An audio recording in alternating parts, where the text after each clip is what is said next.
A place is never just a place. Every place is a story, and that story has a long, winding road of subplots that usually explain to you what this village is about. So we came here in Jeunesse on the way to Mont Saint-Michel, and this city has a long story by itself. It's ancient.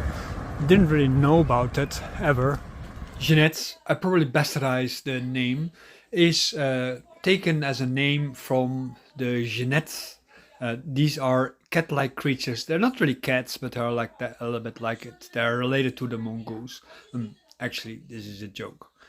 Jeunesse is a city in France. Jeunesse used to be an oppidum. An oppidum is a large fortified Iron Age settlement, sometimes even a town. They were associated, these oppida, with the Celtic culture, and then the late Celtic culture especially, called Latin culture. And this culture was mostly developing around the last centuries before the birth of Christ in Europe, in France. And this Celtic culture had spread out all the way to Hungary before, and also in England and so on. Eventually, the Romans conquered these areas, and as a result of that, they were used by the Romans as jumping points. Jeunesse specifically was home to the Abrincatois. I hope I pronounced it right. My Celtic is very bad. It was a Gallic tribe living in the south of the Cotentin Peninsula during the Roman period. Pliny the Elder, he mentioned them in his researches. The Abrincatui were originally part of the Venelli until the Roman occupation in 49 BC, when they became separated and became their own tribe. A long time before the Celts, there were other people living there. The longest track record is that of the Neanderthals. As we all know, the Roman Empire never really collapsed. It just gradually merged into the German Roman Empire. And the Germans, of course, they conquered France, Spain, and so on. So the German tribes that came there became eventually the Franks. The Franks, they were united under a king called Clovis the First, who was the founder of the Merovingian dynasty. They ruled the Frankish kingdom for about 2 centuries. And he is the first king of what later would become France. And the Franks were, of course, Christian, so gradually the country became Christianized. And this is what this movie is a little bit about, because in Jeunesse they are renovating a small local church. Oh yes, a small detail I shouldn't forget. Normandy got its name, of course, from the conquest by the Vikings under King Rollo, and they got their own land as a concession from the French king. Jeunesse also was very close to the invasion by the Allied forces in the Second World War. This church is called the Église Notre-Dame. It's a Catholic church, of course. Oh, I was just too late to record the ping pong. What we are watching here is the garden behind the church. Nice, huh?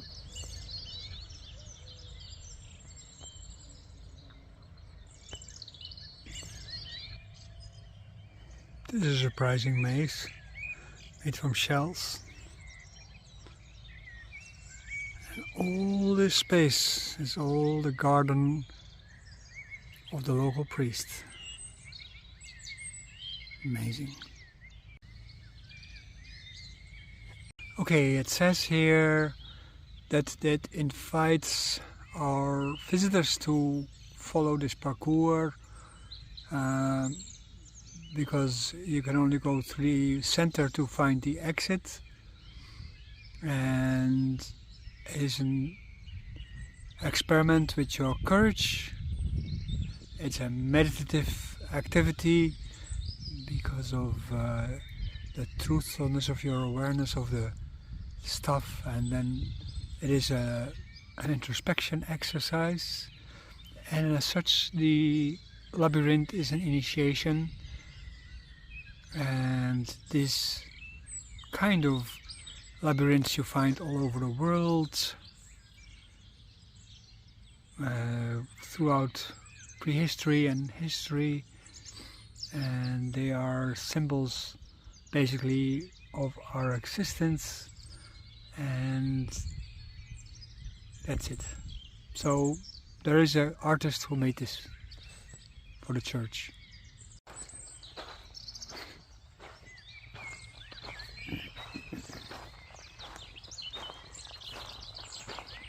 It was a similar kind of labyrinth in Disneyland, but then they had high hedges. Maybe good my kids are not here. It's nicely done though.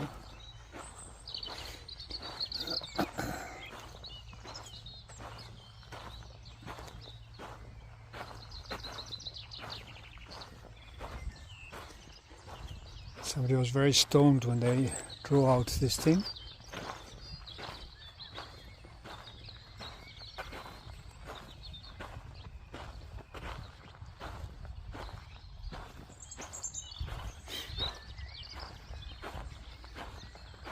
It's a little bit reminiscent of what we do in the Wudang breath yoga. In the Wudang breath yoga we move into different directions during the practices, like a dance. To reorient your body during the meditative stage, you go through in different directions so that you step into the space in a particular kind of way, but then in another way, then we have to retrace our steps. And then at the moment when we go further with the practice, we are continuously getting into a new state of mind and a new direction, so that you separate yourself as a result of that from your original space. That's part of the initiation. It's not so much like a mystery, as well as that you're realigning your sense organs and the way how they are combined within your brain. So over time, gradually your awareness shifts into a new kind of perspective, because that is basically what is required with consciousness practices. You see these yoga classes where they all the time sit in a circle or a square or military style, or a circle like Native Americans have talking circles, where in any way always is being asked to give up your individuality at the benefit of whoever leads the ceremony, and as a result of that you get a sort of a military style. Even though it seems whole, there's always this master on the top. But in the breath yoga, everybody turns in their own direction, so there is never anything like a direct style. And what is very important anyway in Daoist practice is that you start in your own direction and you end, of course, in any other own direction. So this orderly thing, this is what Zen Chan also proved, only to do with stashing as many people in a room as possible and make them do exactly what you want. And for Daoist practice, you want to learn to do things right, not what somebody else wants to be right.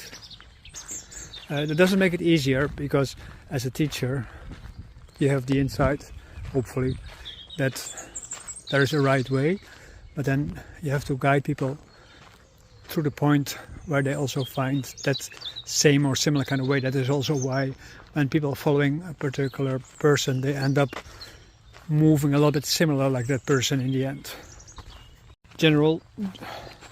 Generational changes that you see in things like taiji and qigong because of lineage changes.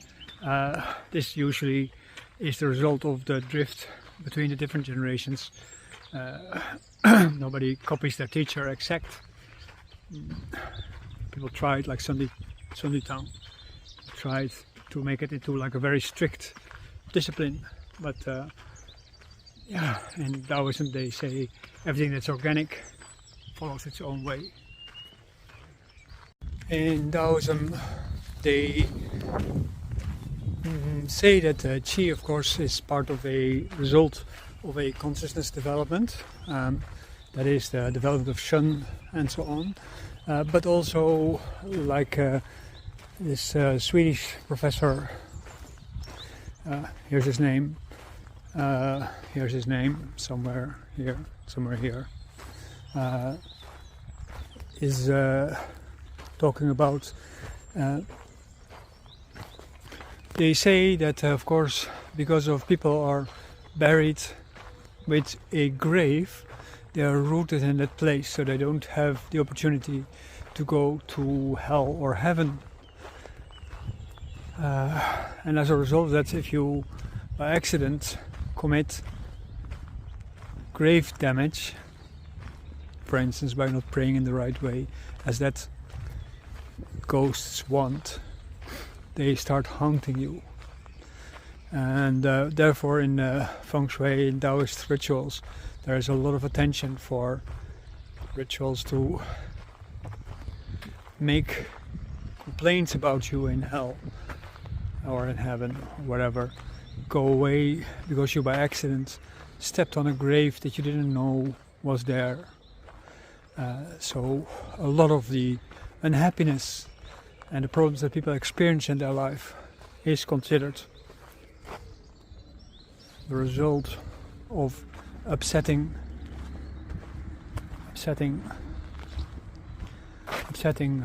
gods, ghosts, demons.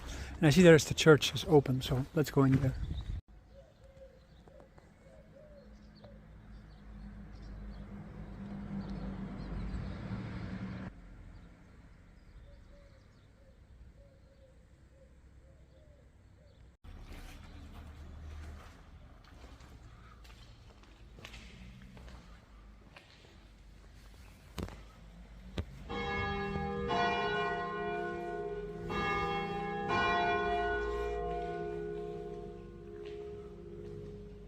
In Daoism, when you enter a temple, they ring the bell for you as an invitation to kowtow, to wake up the gods and the spirits to pay attention to your prayer and maybe reward you for that. So when you enter a church, always also go pray and go say hi to the gods and the spirits of that church. Every church has its own spirits.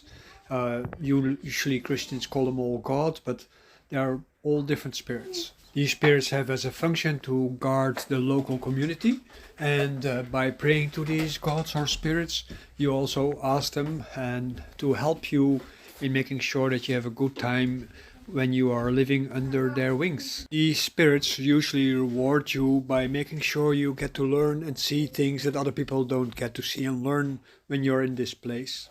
On the whole, as a Daoist, I think giving this advice is a great advice, as it were. The same can be done when you enter a mountain range or when you enter a new valley. All these kind of places, they have their own spirits. And if you don't honor them properly, you get killed or you get accidents or you get stolen from.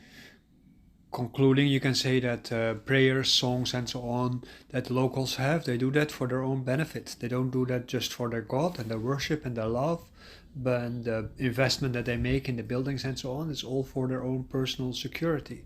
Because gods and demons, they are the same. They can turn against you if you don't behave properly. Gods and spirits are feudal entities, as you were. So I just went to the Epicuri, the local vegetable shop. I asked, how many people do I live here actually? There's only 480 people living in this Jeanette, however ancient. So few people. So this was my vegetables. They have 4 tomatoes, out of everything that I could buy. There were like 8 tomatoes in supply. White cabbage kind of thing, no, bitter cabbage. Then there is garlic. Altogether quite expensive. So. But with only 480 people living here, I can understand. They didn't have the vegetables on supply in the shop, so you had to ask for it. They had a paper with pictures of it, and then they would get some, and you would choose from what they offered at that moment in your hand. Interesting.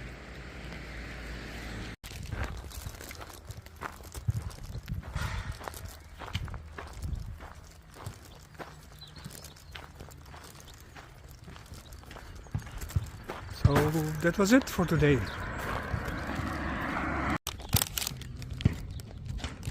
So if you liked this video, then do not forget to let me know that here in this program. And also, if you really like it, join us, come follow classes. And when you follow classes, we get to know each other better, of course. Maybe you want to share this with your friends. That would be really great. But don't forget, other people only can find us if you help us sharing the message. So that will be really good, very nice if you could contribute by that way, even if you are already a member yourself, or if you're not a member yourself yet and you still have doubts. Just ask me questions and I will try to help you remove your doubts. I understand that your situation is pretty much unique, so I will try my best to let you understand what will be your benefits, and if I will not have any benefits for you, I'll tell you too. But I'm quite sure we can help each other out very much. I can grow my channel and you can find health and maybe some new career.